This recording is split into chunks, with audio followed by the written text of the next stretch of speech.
부자님들 반갑습니다.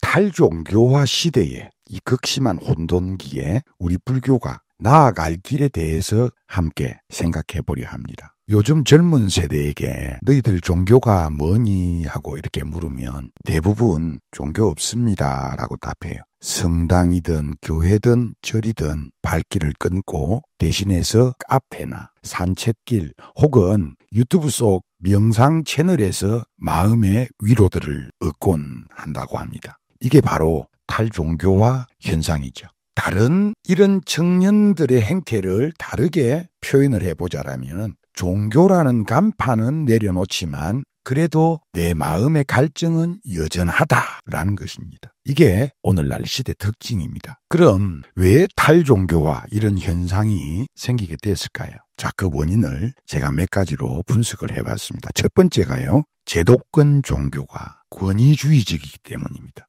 교단, 성직자 이 모두가 권위만 내세우고 있고 대중들의 삶과 괴리되어 버렸습니다. 그래서 사람들이 실망하게 되었습니다. 집은 낡아가고 있는데 기둥만 자꾸 높이 세우는 격이 돼버렸거든요. 두 번째로는요, 현실과의 거리감입니다. 현대인들은 지금 당장의 내 마음의 고통을 어떻게 드러낼 수 있을까의 그 질문에 방점을 두고 있습니다. 그런데 제도권 종교는 교리나 의식만 강조하고 실제 내 생활에 도움을 주지 못한다고 느끼니까 젊은 세대들이 등을 돌려버리는 거잖아요. 마치 배고픈 사람 앞에서 빵을 내놓는 게 아니고 요리책을 내놓는 그런 격이 돼버렸습니다. 세 번째로는요, 시대 변화입니다. 시대가 완전히 변해버렸습니다. 스마트폰 하나로 전 세계의 정보와 지혜를 얻는 그런 시대입니다. 종교가 제공하는 콘텐츠는 낡고 무겁게 느껴질 수밖에 없어요.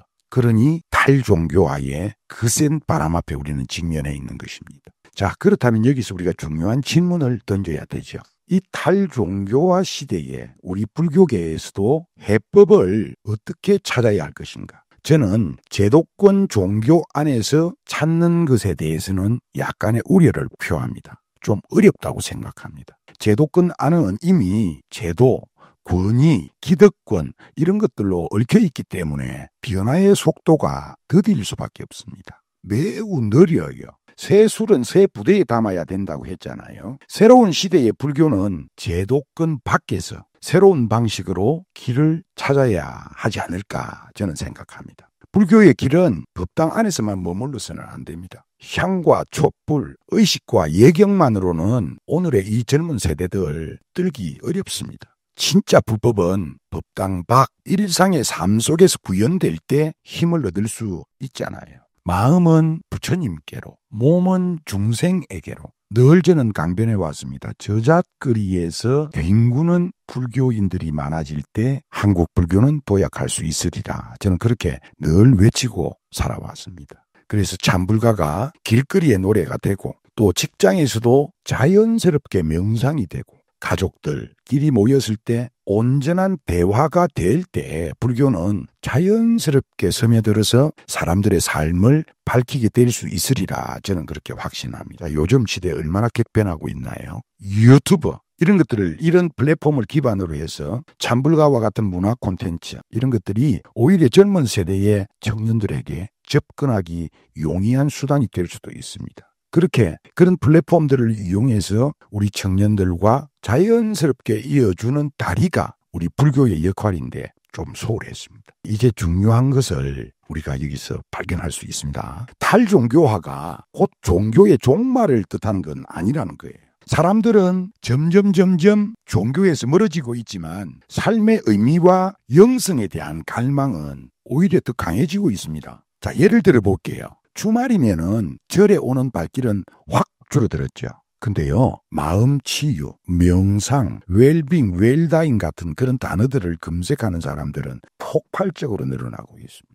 사람들은 여전히 나는 왜 사는가? 나는 어떻게 살아야 하는가라는 질문을, 그 근본적인 질문들을 계속해서 던지고 있습니다. 종교의 간판에서는 멀어지고 있지만 정작 내 삶의 의미, 내 삶의 본질을 찾으려는 욕구는 더 강해지고 있다는 겁니다. 그래서 지금이야말로 불교의 시간입니다. 지금 여기에서 불교가 빛을 발할 수 있습니다. 부처님께서는 말씀하셨습니다. 내 말을 무조건 믿지 말고 스스로 검증해 봐라. 신의 행정이라고 그렇게 설법하셨잖아요.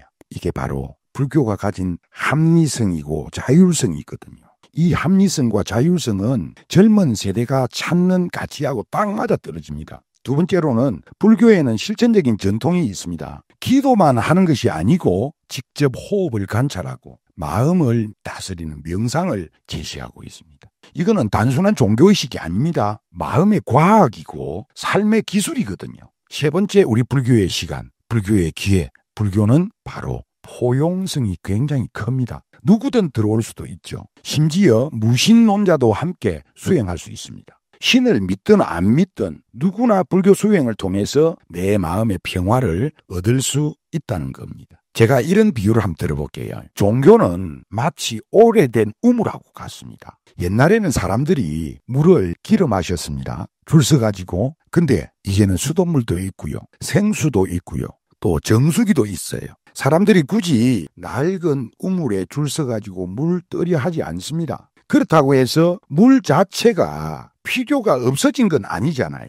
사람들은 여전히 물을 마셔야 됩니다. 마찬가지거든요. 사람은 여전히 삶의 지혜와 영성을 필요로 하고 있습니다. 단지 그 물을 길어내는 방식이 달라지고 있는데 우리 불교가 좀 둔합니다. 이럴 때 우리 불교는 옛 우물을 지키는 데만 집착할 게 아니고 새로운 파이프 놓고 깔고 깨끗한 물을 더 편리하게 공급하는 역할을 해야 됩니다. 그러기 위해서 우리 불교는 어떻게 해야 할까요? 제도권 밖에서도 그 해법을 찾아야 됩니다. 법문은 어려운 불교 용어 대신해서 대중의 언어로 짧고 명확하게 해야 됩니다. 또 참불가는요, 단순한 의식곡이 아니고 일상에서 누구나 흥얼거릴 수 있는 그런 대중적인 노래로서도 발돋움해야 됩니다. 미디어나 AI 이런 것들 적극적으로 활용해서 불교의 지혜가 젊은이들의 일상 속에서 자연스럽게 스며들게 하고 자연스럽게 융합되게 해야 합니다. 이게 바로 제도권 밖에서 그 해법을 찾는 길이라고 저는 강력하게 주장하는 거죠. 위험, 위기라는 말 속에는 위험이라는 것과 기회라는 말이 동시에 포함되어 있다고 했죠. 한국 불교의 위기를 이야기하고 있습니다만은 한국 불교가 큰 기회를 움켜쥘 수도 있습니다. 탈종교화 위기처럼 보이지만 이 엄청난 기회입니다. 사람들은 종교의 간판에서 멀어지려고 하지만 삶의 의미와 영성을 찾으려는 갈망은 그 어느 때보다 뜨거워지고 있습니다. 그러니 이러한 때에 우리 불교가 외형적 세력을 키우는 데 집착하지 말고 한 사람 한 사람의 마음을 밝히는 데 전념을 해보는 건 어떨까 해요. 그 한 사람이 모여서 세상을 바꾸고 불국 정토를 이루게 할 거거든요. 제가 오늘 드리는 이 생활 법문, 우리 불교인들 모두가 탈종교화 시대를 너무 두렵게만 보지 마시고 오히려 불교가 세상과 새롭게 만나서 소통하고 나아가는 지름길이다, 마중물이다 생각하시기를 바라는 마음입니다. 탈종교화 시대의 불교, 갇히면 살고 갇히면 죽고 나가면 살 수 있습니다. 우리는 세상 밖으로 좀 더 적극적으로 나아가야 됩니다. 여기까지 하겠습니다. 성불하십시오.